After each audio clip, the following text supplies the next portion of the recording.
기도하시겠습니다.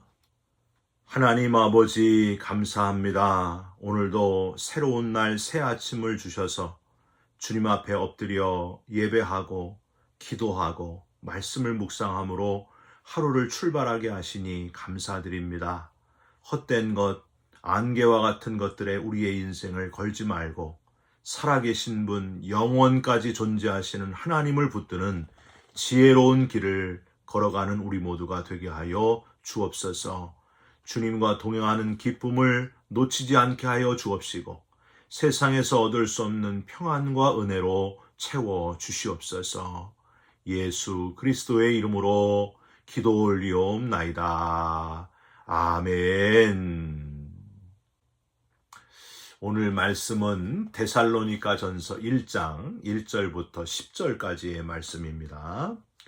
바울과 실루아노와 디모데는 하나님 아버지와 주 예수 그리스도 안에 있는 데살로니가인의 교회에 편지하노니 은혜와 평강이 너희에게 있을지어다.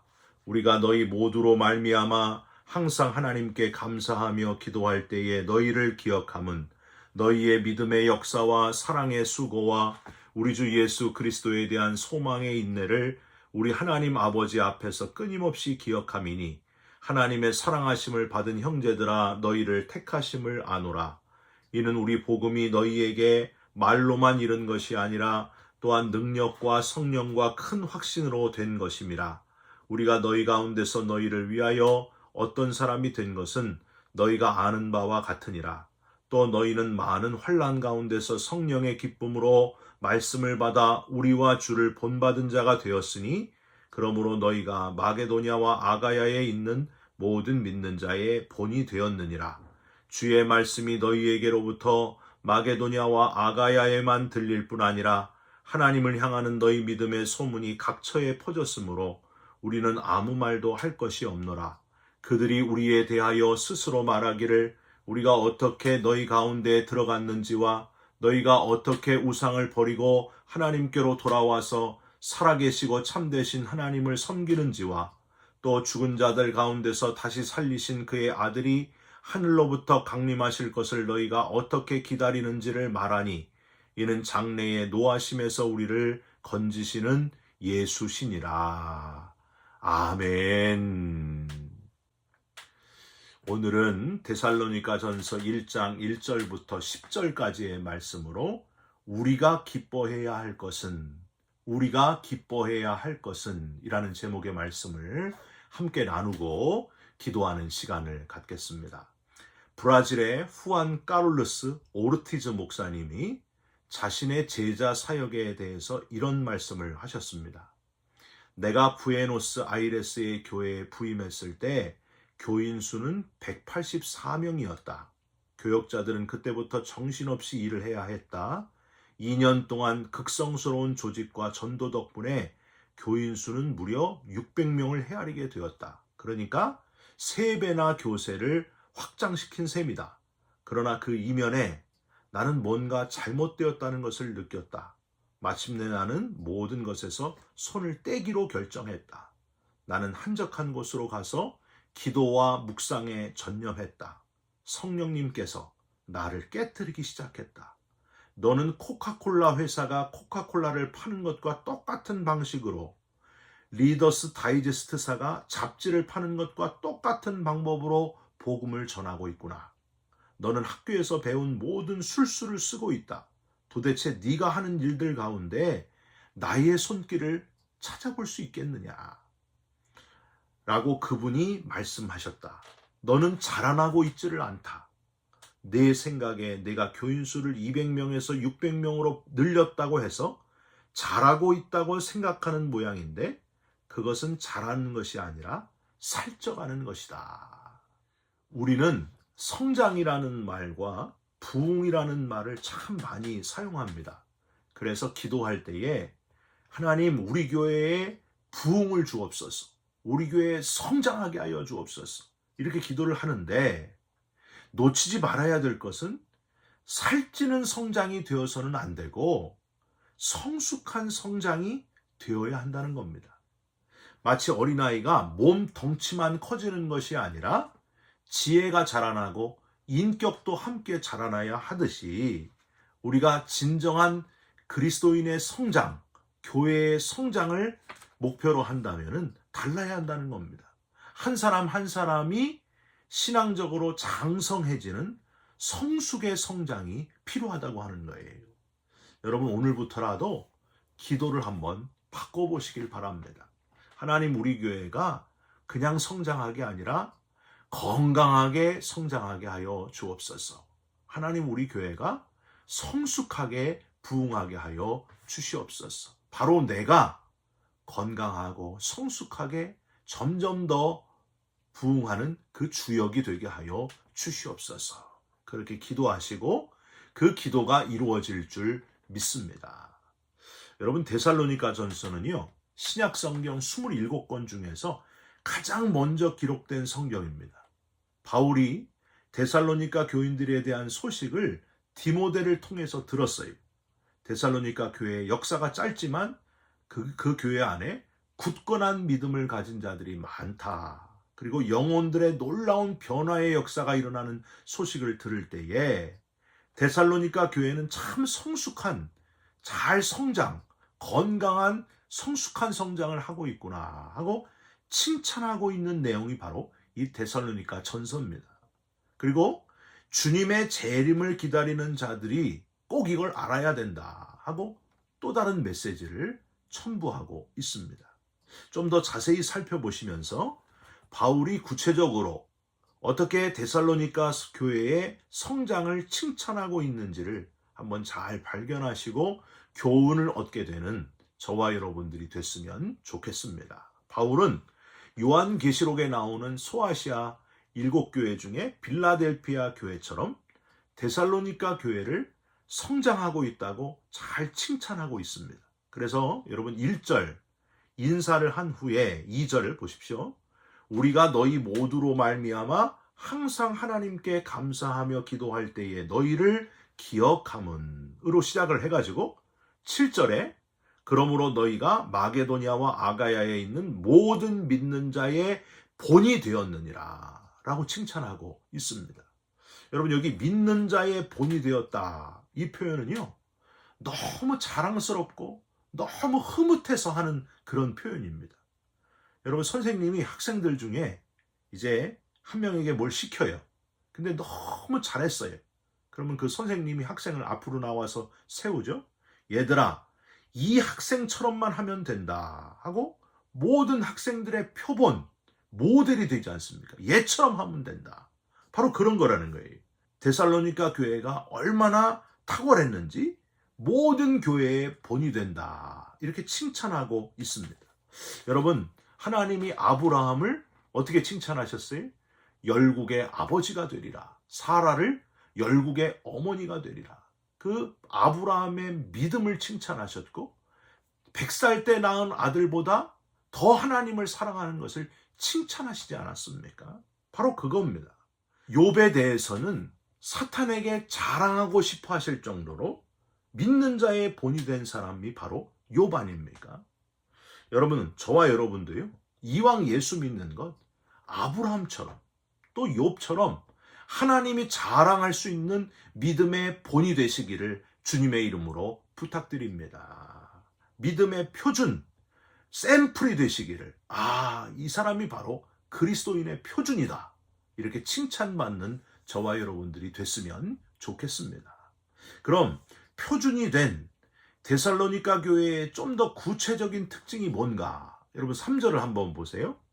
너희의 믿음의 역사와 사랑의 수고와 우리 주 예수 그리스도에 대한 소망의 인내를 우리 하나님 아버지 앞에서 끊임없이 기억함이니, 여기 믿음의 역사, 사랑의 수고, 소망의 인내라는 표현은요, 그동안 데살로니가 교회 안에 여러 가지 어려움이 있었지만은 보이지 않는 곳에서 굳건히 믿음을 지켜내고 수고하면서 참고 견뎌내는 자들, 그런 사람들이 있었다는 칭찬이에요. 저는요, 그 아이 돌 예배를 드리러 가잖아요. 어린아이 돌 예배 1년 만에 이제 돌 축하하면서 예배 드리게 되면 그 아이를 기르면서 고생한 그 엄마의 얼굴을 제가 유심히 가서 관찰을 합니다. 참 수고 많으셨습니다. 이 아이를 기르시면서 얼마나 1년 동안 고생이 많으셨습니까? 저희 집사람이 아이를 1년 동안 기르면서 고생했던 게 막 떠오르면서 힘들 때마다 얼마나 밤잠을 설치고 에머전시를 데리고 가고 시행착오를 겪고 울고 불고 힘든 시간을 보냈을까? 그 엄마가 얼마나 힘들었을까? 이런 생각을 하게 됩니다. 여러분, 지금 데살로니가 교회를 바라보는 바울의 심정이 그랬다는 거예요. 얼마나 그동안 힘들었는가. 그런데도 잘 견뎌냈다. 믿음의 역사와 사랑의 수고와 소망의 인내로 잘 견뎌내는 그 뒤에서 수고한 이들, 보이지 않는 곳에서 수고한 이들이 많았구나 하면서 데살로니가 교인들을 지금 칭찬하고 격려하고 있는 모습을 보게 됩니다. 여러분, 저와 여러분도 교회 안에서 마이크 잡는 사람보다는요, 이렇게 보이지 않는 곳에서 땀 흘리고 눈물 흘리고 수고하는 분들이 있기 때문에 교회가 든든히 서가고 건강하게 성장한다는 사실을 잊지 마시기를 바랍니다. 아무도 알아주지 않아도 주방에서 보이지 않는 곳에서 열심히 음식을 만들고 준비하는 분들, 또 의자도 나르고 탁자도 세팅하고 음향 장비를 세팅하고 음식 쓰레기를 버리고 1시간 전, 아니 2시간 전부터 나와가지고 미리 성도들을 멀리서 픽업해 오시는 분들, 한 분 한 분이 얼마나 귀한지 몰라요. 그분들의 수고가 있기 때문에, 그분들의 땀 흘림이 있기 때문에 교회가 건강하게 성장할 수 있는 거예요. 여러분, 보이지 않는 곳에서 아이를 기르는 엄마의 마음으로 눈물로 수고하는 이들에게 하나님의 귀한 상급이 있게 될 줄 믿습니다.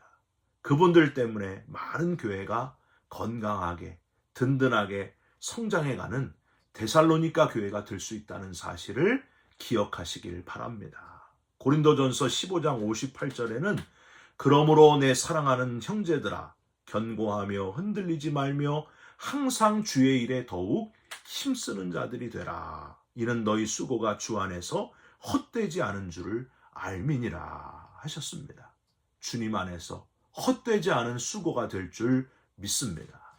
두 번째로 데살로니가 교회가 성숙하게 성장하는 교회, 본이 되는 교회로 칭찬받은 것은요, 환난과 역경을 잘 이겨내므로 성장한 강력한 교회가 되었다 하는 겁니다. 여러분 6절을 한번 보세요. 또 너희는 많은 환난 가운데서 성령의 기쁨으로 말씀을 받아 우리와 주를 본받은 자가 되었으니. 여러분, 교회사에서 교회가 가장 크게 그리고 굳건하게 부흥했을 때가 언제인 줄 아세요? 신기하게도 핍박과 환난이 많았을 때 교회가 더 크게 성장하게 되었습니다. 가장 핍박이 심했던 로마 황제 통치 시기가 가장 기독교가 부흥했던 시기예요. 오히려 평안할 때, 예수 믿기 쉬울 때는요, 교회가 침체했습니다. AD 313년 기독교가 국교로 공인화되면서 교회가 세속화됐고요, 교회가 쇠퇴의 길을 걸어갔어요. 예수 믿기 쉬울 때는 오히려 퇴락의 길을 걸어간다는 거예요. 북이스라엘, 남유다 통틀어서 하나님이 가장 이스라엘을 축복하셨을 때는 바로 히스기야 왕 때와 요시야 왕 때였습니다. 그런데 히스기야 왕 때는요, 사실 아수르 왕 사네립이 쳐들어와가지고 수도 없이 고난을 겪는 그때였습니다. 그런데 히스기야와 백성들이 하나님께 엎드리고 기도하면서 오히려 기독교적으로, 오히려 하나님을 더 뜨겁게 믿고 믿음이 더욱더 강화되고 강력한 국가가 되었다는 거예요. 히스기야가 중병에 걸려서 환난이 끊이지 않았으나 더 하나님께 의지하고 강력한 이스라엘이 되었다 하는 겁니다. 여러분, 한국교회에서 가장 한국교회가 뜨거웠던 때가 언제였는지 아십니까? 바로 6.25 직후였습니다. 전쟁, 환난과 역경이 찾아오니까 새벽마다 부르짖고 밤마다 부르짖고 하나님 앞에 한국교회 성도들이 뜨겁게 기도하고 교회가 뜨겁게 부흥하는 때가 바로 그때였습니다. 여러분, 우리가 뭘 알 수 있습니까? 환난과 고난이 우리를 힘들게 하지만 믿음이 더욱더 강력해진다는 거예요. 신앙적으로 더 뜨거워진다는 거예요. 베드로전서 4장 12절 13절 사랑하는 자들아 너희를 실현하려고 오는 불시험을 이상한 일 당하는 것 같이 이상히 여기지 말고 오직 너희가 그리스도의 고난에 참여하는 것으로 즐거워하라. 이는 그의 영광을 나타내실 때에 너희로 즐거워하고 기뻐하게 하려 함이니라. 환난이, 어려움이, 고통이 성도를 성도되게 하고 교회를 참 교회되게 한다는 사실을 기억하시고, 여러분 지금 여러 가지 환난과 핍박과 고통을 겪고 계신 분 있습니까? 오히려 더 하나님의 살아계심을 체험할 때인 줄 믿습니다. 하나님을 의지하고 놀랍게 하나님이 역사하시는 것을 체험하게 되시기를, 기도로 응답받는 뜨거운 시기가 되시기를 주님의 이름으로 부탁드립니다. 마지막으로 바울은요, 데살로니가 교회의 변화되는 인생을 보면서 기뻐한다고 했습니다. 여러 영혼들이 변화되는 걸 보고 기뻐한다. 9절 중간 한번 보세요. 9절. 너희가 어떻게 우상을 버리고 하나님께로 돌아와서 살아계시고 참되신 하나님을 섬기는지와 10절이에요. 또 죽은 자들 가운데서 다시 살리신 그의 아들이 하늘로부터 강림하실 것을 너희가 어떻게 기다리는 자를 말하니 이는 장래의 노하심에서 우리를 건져내시는 예수시니라. 사도행전 17장 1절에서 4절에 보면 바울이 데살로니가 지역에 회당에서 복음 증거할 때에 헬라인의 큰 무리와 적지 않은 귀부인들이 변화되었다. 이렇게 기록되어 있습니다. 바울이 여러 번 매맞고 잠도 못 자고 잘 먹지도 못하고 핍박받고 고난을 겪어도 생명의 위협을 수도 없이 겪어도 끝까지 전도자의 길을 포기하지 않았던 것, 그 이유가 뭔가? 바로 영혼이 변화된 기쁨을 맛보았기 때문입니다. 이 기쁨 때문에 끝까지 달려가는 거예요. 숨지는 그 순간까지 달려간 사람이 바로 바울이었습니다. 사랑하는 성도 여러분, 우리가 신앙생활하면서 교회에서 가장 기뻐할 일이 뭔가? 바로 예수 모르는 사람이 주의 전에 와서 변화되는 그 모습을 보면서, 복음 때문에 바뀌는 그 인생의 모습을 보면서, 그게 가장 기뻐할 일이라고 하는 거예요. 완전 안 믿었던 사람이 교회에 와서 예배를 드리게 되고 또 헌금도 드리고 나중에 집사님이 되고 직분자가 되어서 하나님 섬기는 모습을 보면은요, 얼마나 감동적인지 몰라요. 여러분, 이 영혼 구원의 기쁨 절대 놓치지 마시길 바랍니다. 이게 바로 우리 신앙생활에서 가장 기뻐해야 될 일이에요. 여러분 지금 뭐 때문에 기뻐하고 있습니까? 바로 영혼 구원 때문에 기뻐하는 성숙한 그리스도인, 진짜 그리스도인 되시기를 주님의 이름으로 축원드립니다. 기도하겠습니다. 하나님 아버지, 성장하기를 원합니다. 부흥하기를 원합니다. 수고하고 인내하는 주의 자녀가 되게 하시고 여러 가지 환난과 역경 속에서도 성장의 기쁨을 맛보게 하시고, 무엇보다도 가장 큰 기쁨은 바로 영혼 구원의 기쁨임을 깨닫고 누리면서 살아가는 우리 모두가 되게 하여 주시옵소서. 오늘 하루도 성장하는 데살로니가 교회 교인의 삶을 살아가게 하여 주시옵소서. 예수 그리스도의 이름으로 기도 올리옵나이다. 아멘. 하늘에 계신 우리 아버지여, 이름이 거룩히 여김을 받으시오며 나라가 임하시오며 뜻이 하늘에서 이룬 것 같이 땅에서도 이루어지이다. 오늘날 우리에게 일용할 양식을 주옵시고 우리가 우리에게 죄진 자를 사하여 준 것 같이 우리 죄를 사하여 주옵시고 우리를 시험에 들게 하지 마옵시고 다만 악에서 구하옵소서. 나라와 권세와 영광이 아버지께 영원히 있사옵나이다. 아멘. 사랑하는 성도 여러분, 보이지 않는 곳에서 주님의 은혜로 일하는 기쁨을 맛보시길 바라고요. 영혼 구원의 기쁨을 누리면서 살아가는 저와 여러분들이 다 되시기를, 고난 속에서도 환난 속에서도 오히려 더 뜨거워지는 저와 여러분들이 되시기를 주님의 이름으로 축원드립니다. 여러분 사랑합니다. 축복합니다. 감사합니다.